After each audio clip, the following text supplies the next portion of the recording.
So today we'll start. We'll see about histograms in data frame. About histograms, how we can create a histogram in our data frames. Remember, एक चीज हमने देख लिया है in the last class, last few days back, in fact, कि how we created a histogram through the data, जो हमारे पास data था. फिर हमने डेटा फ्रेम बनाना सीखा, फिर हमने पाइवट टेबल करना सीखा, and now we are going to apply that concept of histogram in this data frame and our table concept. It's a very simple concept. Of course, हमें keywords कुछ use करने हैं. Simple सा तरीका है. For example, let's see here. ये वाले example को देखते हैं. 2 minutes.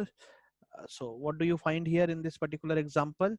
That हमने एक इंपोर्ट किया मैथ प्लॉट, पाई प्लॉट को लिया क्योंकि हिस्टोग्राम बनाना है, और पांडास को. ठीक, ये हमारा डिक्शनरी है which is having salesman, sales, quarter and district.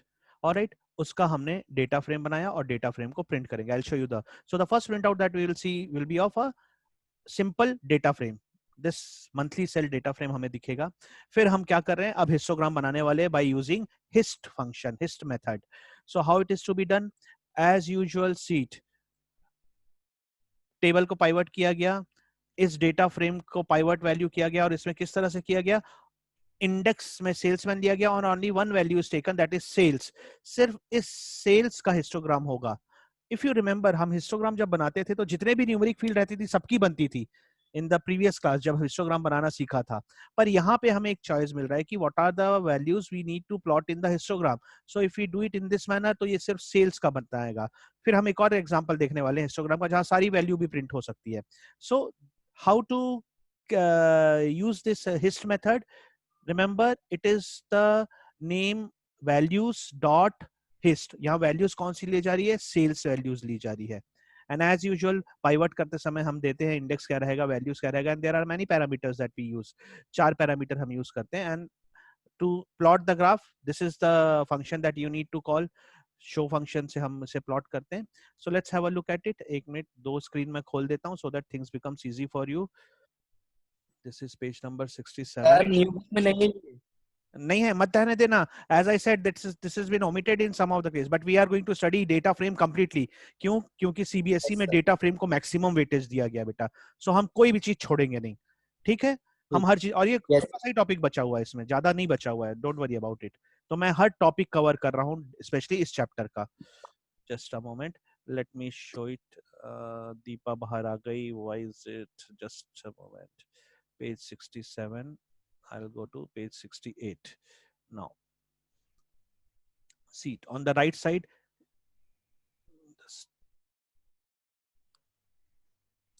And on the left side, the coding is there.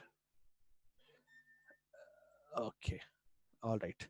So, first thing, जब हमने यहाँ पे ये किया तो हमने प्लॉट किया अपने डेटा फ्रेम को, तो ये वो प्लॉटिंग हो गई डेटा फ्रेम की. ठीक है, प्रिंट डीएफ तो डेटा फ्रेम जैसा बनता है और प्लॉट होता है. You can see it here.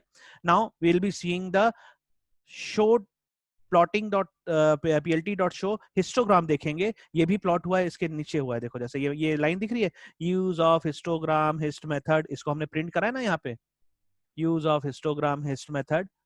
और इसे ये दूसरे उसमें प्रिंट कर रहा है. I'll show it to you. ये देखो, ये जो है ये सिर्फ सेल्स का हिस्टोग्राम इसने प्लॉट कर दिया.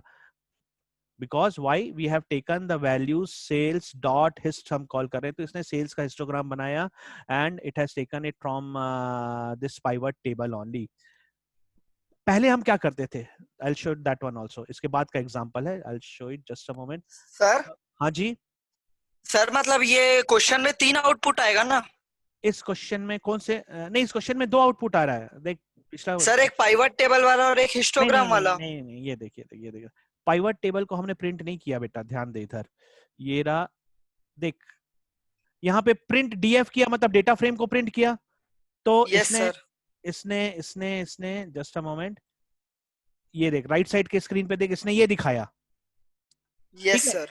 और उसके बाद हमने फिर क्या, ये सेंटेंस प्रिंट किया, use of histogram hist method. ये देख नीचे सेंटेंस आ रहा है, use of histogram hist method right side में. और फिर हमने क्या किया, ये एक पाइवट टेबल बनाया यहाँ पे. ऑलराइट, और बनाने के बाद हम क्या प्लॉट कर रहे हैं, plt डॉट शो, मतलब हम बोल रहे हैं हिस्टोग्राम को, तो इसलिए इसने ये दिखाया. Yes sir. ठीक. Now coming on to the next one, just a moment, let me increase the size. दो स्क्रीन अब हम शेयर करते रहेंगे ताकि कंपैरेटिव उठाए. Now see this particular histogram plotting, what is happening in this one? It's a very simple one. यहाँ पे यही पुराना कंसेप्ट हम यूज कर रहे हैं. ये एक डेटा फ्रेम बना, सेल्समैन सेल्स क्वार्टर डिस्ट्रिक्ट, वही डेटा फ्रेम है पुराना वाला ही, nothing new in that one. फिर हमने अपने डेटा फ्रेम को बनाया, we have created the data frame, monthly sale का डेटा फ्रेम बना, और यहाँ पे देखो ये डायरेक्ट कॉल हुआ कि भाई डेटा फ्रेम डॉट हिस्ट, ठीक, और शो करो. So do you find the difference? दोनों में अंतर दिखा? ऊपर वाले में क्या था, सिर्फ सेल्स के हमने कॉल किया था, तो वैल्यूज से हमने कॉल की थी, और पाइवट टेबल बनाते हुए हमने कॉल किया था. यहाँ पे इसने क्या बोला कि सारे का सारा हिस्टोग्राम बनाओ. तो हिस्टोग्राम जब भी कॉल होता है तो remember one thing, one common thing, कि all the numeric fields is plotted. तो यहाँ पे भी हमें सारे न्यूमेरिक फील्ड प्लॉट दिखेंगे. कैसे दिखेंगे? Let's see. ये देखो, ये पहला न्यूमेरिक फील्ड्स क्वार्टर का है, ऊपर में ये देखो, ये मैं दोनों ऊपर नीचे रख रहा हूँ, सीट हियर.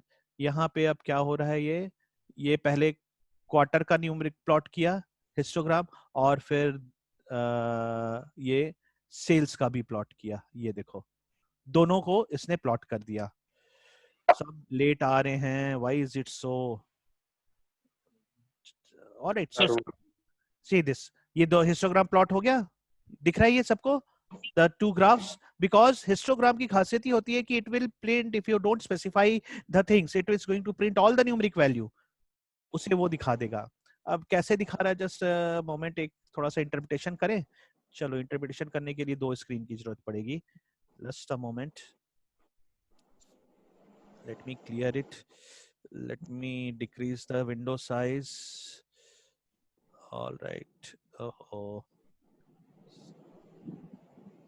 ऑलराइट, अब यहाँ पे मैं पेज नंबर 68 चाहिए मुझे. ओके, 68 है. So here's the graph we will be seeing, and here's the code that we will be seeing. ठीक, सबसे पहले क्वार्टर को देखो. 1 2 3, 3 3 3 3. Do you find it here? Quarter में कैसा हो रहा है? और ये प्लॉटिंग को थोड़ा ध्यान दो.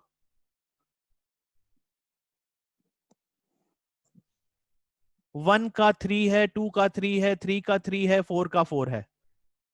Got the thing? All right. Yes or no? Confirmation, please. Yes, sir. Okay. Now look at the sales plotting. Sales plotting को देखो. Just a moment. पूरी values ले आता हूँ sales की. हाँ, ये रही. Now look at the sales plotting. This is the sales plotting. Let's have a look at 1000. ये 1000 वाला है ना, आखिरी वाला.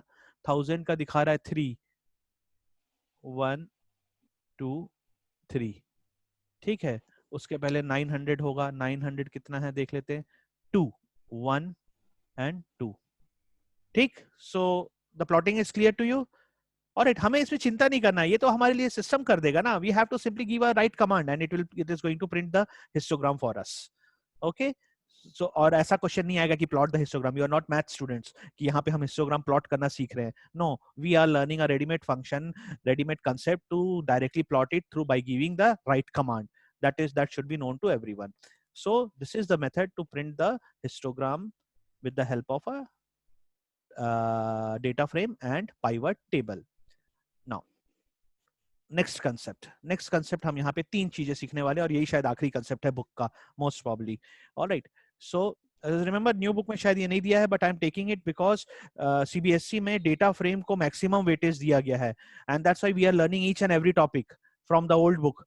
सो दैट जब रिवीजन करेंगे तो ऑफकोर्स जो इस साल का सिलेबस है उसे ही करेंगे, मेन प्रेफरेंस देंगे और उसी से मैं क्वेश्चन पूछूंगा. But concept should be known to everyone, it should be clear. Reason is very simple. 2 course prescribe किए गए सीबीएसई के द्वारा, एक तो एकेडमिक कोर्स और एक होगा apart from academic, that should be taught to every student. Meeting में सब थे, सबको पता है ना, हर सब्जेक्ट में यही होने वाला है. तो फिलहाल हम इस चैप्टर को कंप्लीटली देख रहे हैं. Okay. Now what we are learning in this one, we are learning the applications. ये जो चीज सीखे हैं इसका एप्लीकेशन कहाँ कहाँ होता है. इसका एप्लीकेशन 3 मेथड 3 फंक्शन में हम करने वाले हैं. Pipe function, apply function, apply map function. क्या है ये pipe function, apply function, apply map function? Let us see the example directly. Suppose ये एक हमारे पास डेटा फ्रेम है जहाँ पे साइंस मार्क्स और इंग्लिश मार्क्स दिए हुए हैं. Alright, you can see it here, only 2 columns are there. Doesn't matter, name doesn't matter, index number doesn't matter.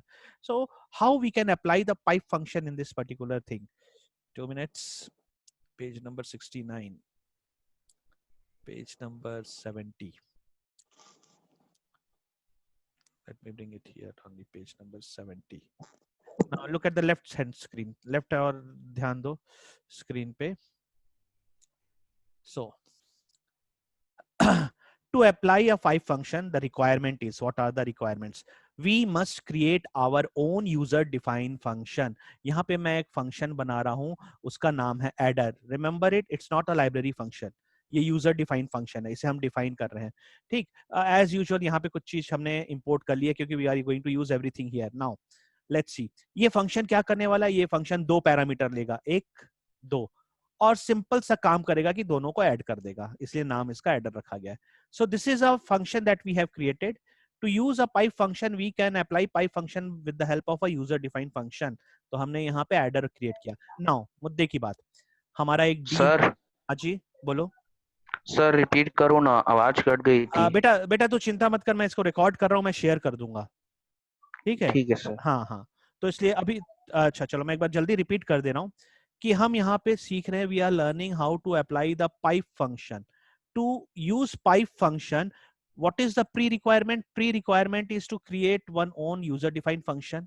यहाँ पे एक मैंने adder नाम का user define यूज किया है. 2 पैरामीटर लेगा जब भी ये कॉल होगा, और ये एक सिंपल काम करेगा कि ये दोनों जो भी नंबर आएंगे यहाँ पे उनको ऐड करके लौटा देगा. Okay, let's see where it is been used. अब इसमें देखो, एक हमने यहाँ पे वेरिएबल डी डिक्शनरी बनाया है जिसमें कि साइंस मार्क्स है और इंग्लिश मार्क्स. वही वाला टेबल है जो पिछला वाला दिखाया था मैं एग्जांपल. ये साइंस मार्क्स है, ये इंग्लिश मार्क्स है. इसका डेटा फ्रेम बना दिया. चलो भाई, डेटा फ्रेम बनाने के बाद अब हम क्या कर रहे हैं? डीएफ में डेटा फ्रेम बना और एक और df1 बना रहे हैं जहां पे हम कॉल कर रहे हैं. Have a look at this कि हमने कॉल किया data frame dot pipe function, और इस पाइप फंक्शन में हमने क्या किया कि भाई हमारा यूजर डिफाइंड फंक्शन कॉल करो और क्या वैल्यू पास करो? The value that is been passed here is 5. Adder function call हो रहा है और 5 हो रहा है और प्रिंट कर रहे हैं. Let's see output. आउटपुट देखो, राइट साइड में मैं दिखा रहा हूं आउटपुट को.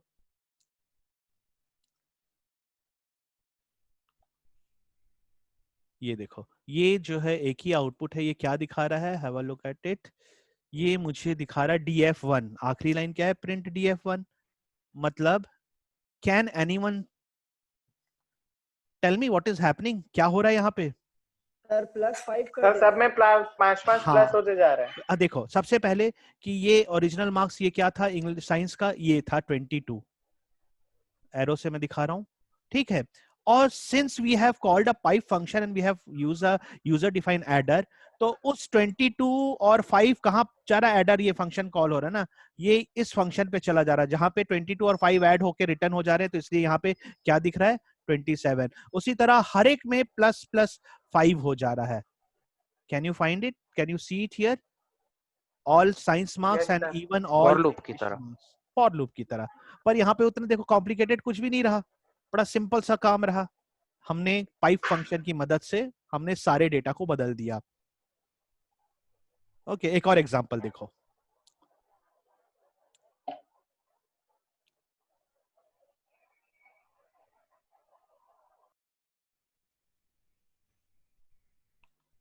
नाउ अब यहाँ पे क्या हो रहा है? अब देखो, उसने एक फंक्शन यूज किया था, आपकी बार 2 फंक्शन यूज कर रहे हैं हम.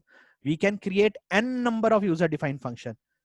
एक फंक्शन का नाम है एडर जो कि ऐड करने वाला है, एक का है डिवाइड जो कि डिवाइड करने वाला है.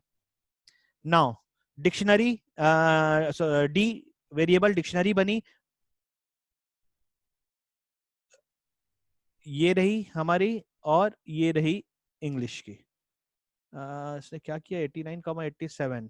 अच्छा, 4 ही नंबर रख रहा है. चलो ठीक है, पिछली बार के में बहुत सारे नंबर थे, अब की बार क्या किया इसने? डेटा को बदल दिया. थोड़ा ध्यान दो, 2 नंबर, 2 नंबर रखा है.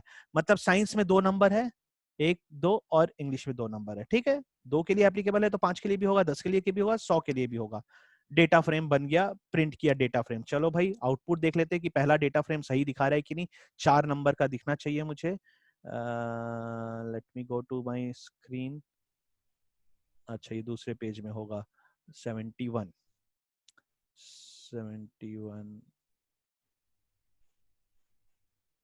का ये पहला आउटपुट ये रहा। कौन से आउटपुट की बात कर रहा हूँ, सिर्फ ये इतना हिस्सा जो है ये है मेरा प्रिंट डीएफ। कोई समस्या इसमें? No sir. नो ठीक सर। है। 22 55 साइंस में दिख रहा है, 89 87 दिख रहा है।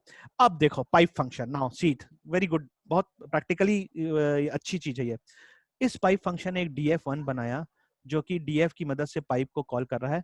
और क्या बोल रहा है, पहले फंक्शन हुआ एडर, दूसरा किया डिवाइड, मतलब 2 बार पाइप फंक्शन कॉल हुआ और दोनों बार अलग अलग को कॉल किया। तो अब मुझे बताओ ये क्या हो रहा है, कोई इंटरप्रेट कर सकता है कि यही वैल्यू क्यों दे रहा है? सर नंबर्स में ऐड करके 5 को ऐड करके डिवाइड कर देता है 2 से। हाँ सही। यस तो सर। देखो 22 में पहले since we have called the adder function first, ये रहा मेरा पहला कॉल, तो इसने पहले उसमें 5 ऐड किया तो 25 22 बन गया 27। और फिर उसी में उसने सेकंड फंक्शन को अप्लाई किया, पाइप फंक्शन डिवाइड किया। 27 को जब डिवाइड करता हूं तो मेरा आंसर आ जाता है 13.5। so what is happening, it's a very simple thing कि we are applying two functions, two pipe function, user defined function, and it is working on this particular all the individual data। बोलो sir. हाँ बोलो। Sir sir मतलब अपन 22 में 5 add करेंगे हाँ तो 27 हुआ। हाँ और फिर और उसके सर वो बाद डिवाइड, तो वो डिवाइड डिवाइड कौन से नंबर से होगा? 27 2 डिवाइड से बाई 2, ये देखिए 2 यहाँ लिखा हुआ है, ये लेफ्ट साइड 13। आप देख, अच्छा यस सर, यस सर।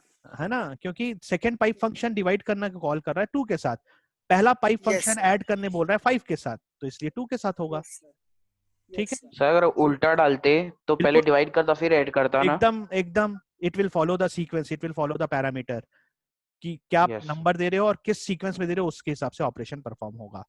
तो ये एक कॉमन क्वेश्चन है। ये कॉमन क्वेश्चन कैसे पूछा जाता है कि आपको एक डेटा फ्रेम दे देगा बना बनाया रेडीमेड और बोलेगा कि भाई हमें ये करना है, ये हर ऑब्जेक्ट के साथ ये हर डेटा फ्रेम में ये मेंबर होने चाहिए। तो आप तब क्या अप्लाई करोगे, ये पाइप फंक्शन अप्लाई करोगे। तो पाइप फंक्शन के लिए ध्यान रखना कि किस तरह यूज करते हैं। आपको एक यूजर डिफाइंड फंक्शन बनाना पड़ेगा, पूरा प्रोग्राम कभी बनाना नहीं देगा, एक यूजर डिफाइंड फंक्शन बनाना और एक लाइन लिख देना पाइप फंक्शन कॉल करने का। ठीक है, और प्रिंट करना मत भूलना, print is important. Okay, so this is what it is, pipe function। बेटा अटेंडेंस सब भरे कि नहीं भरे? Yes or no? Yes sir, yes हो गया। Sir. Yes sir. Yes sir. I can see 14 have joined, but how many I have received? हाँ 15 14, ठीक है, ठीक ठीक, correct। Okay, now let us continue। Let me increase the size। ये हो गया pipe function। चलो अब सेकंड में आ रहे हैं अप्लाई पे। ठीक, अप्लाई फंक्शन पे। Okay, now let us see what this is going to do for you। now एक बार इसको पढ़ लो। This functions performs the custom operation on the element row wise and column wise। Axis 0 axis 1 वाला concept चलेगा यहाँ, ठीक है। और use करने का तरीका है कॉलम डॉट अप्लाई, ठीक है, जिसपे भी आपको अप्लाई करना है और एक्सिस बताना पड़ेगा।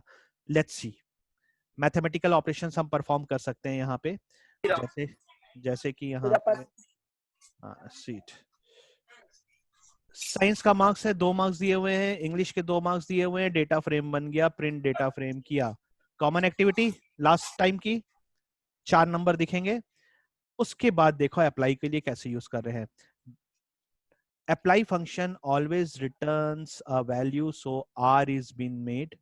आर नाम की एक रिटर्न वैल्यू कैच करने के लिए कर रहे हैं। आर नाम इसलिए भी दिए कि हम रो वाइज एक्सिस 1 रख रहे हैं इसलिए किया है, ठीक है। तो गिव अ वैलिड नेम, आप कुछ भी नाम दे सकते हो। How to call it, df dot apply, क्या मैथमेटिकल फंक्शन अप्लाई करना है और कैसे करना है। एक्सिस 1 मतलब रो वाइज, रो का मतलब क्या हो रहा है समझ रहे हो ना। एक्सिस 1 वैसे होता क्या है, 0 किसको बोलते हैं और 1 वही वही कंसेप्ट रहेगा। Are you aware of this? इसमें किसी को कोई कंफ्यूजन तो नहीं है? No sir. सर तो Okay. आर की जगह दूसरा नाम दे सकते हैं? आर की जगह तू एलिफेंट दे दे, चल जाएगा, तेरा वेरिएबल है। यस ठीक है, alright. So seat how the output is coming out. पहले हमने डेटा फ्रेम किया, तो ये देखो, जस्ट अ मोमेंट, पहले हमने डेटा फ्रेम क्रिएट किया, ये प्रिंट डीएफ किया, तो ये नीचे दिख रहा है आउटपुट सबको, साइंस में 22 55 दिख रहा है, 89 87 दिख रहा है। Alright, now we are applying a mean in axis 1, so it is giving the answer 0 में 55.5 क्यों दिया और 71 ही क्यों दिया? चल कुशल बता। 22 प्लस 89 किया, फिर डिवाइड बाय 2 करा मीन के लिए। हाँ, देखो हमने एक्सिस 1 रखा है, तो इन दोनों नंबर का मीन निकला है, जो कि होता है ये, और फिर वैसे इन दोनों नंबर का मीन रखा है। अगर यहाँ पे मैं उल्टा कर देता तो क्या होता?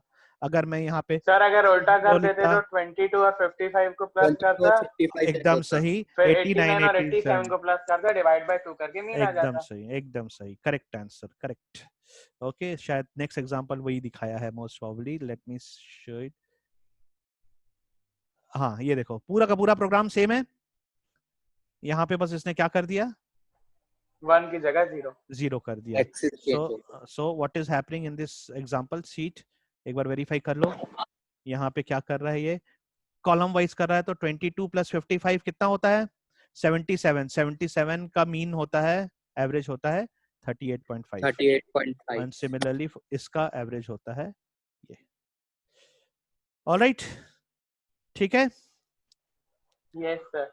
ठीक बेटा, आज मैं इतना ही करता हूँ, बिकॉज रिकॉर्डिंग मुझे शेयर भी करनी पड़ेगी, बहुत टाइम लेगा अपलोड होने में। अप्लाई मैप बच गया है, उसको हम मंडे को देखेंगे, we will see it on Monday. Yes sir. Alright, तो मंडे को चैप्टर खत्म हो जाएगा? आई एक्सपेक्ट हो जाना चाहिए, क्योंकि अभी बहुत कम पेज बचे हैं, 80 पेज तक है, 8 पेज बचे हैं, वो आखिरी के जल्दी हो जाएंगे, कोई वो नहीं है।